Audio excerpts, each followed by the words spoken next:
Welcome to Penrose Learning, where we make understanding easy. In this video, I will explain how to play Asu with a drawing tablet. First, ensure your tablet is properly connected to your computer.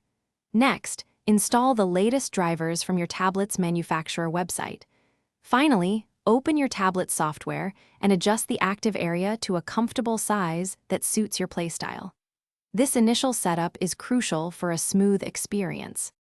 Once your tablet is set up, launch Asu and navigate to the Options menu. It's important to disable mouse buttons to prevent accidental clicks. Experiment with Asu, in-game sensitivity until you find a setting that feels natural. Enabling raw input can also provide a more direct and responsive feel from your tablet, enhancing your precision. Finding your ideal pen grip is key. Try various ways to hold it until one feels comfortable and stable.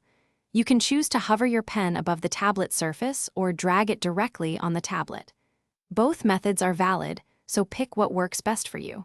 Focus on smooth aiming and precise tapping to the rhythm of the music. To improve, begin with easier beat maps to build fundamental skills and muscle memory. Prioritize consistent accuracy over raw speed in your early practice sessions. Watching your own replays can be incredibly helpful for identifying specific areas where you can improve your aim or timing. Regular practice is the most effective way to master playing Asu with a tablet. Thanks for watching. If this was helpful, leave a like and consider subscribing. See you next time.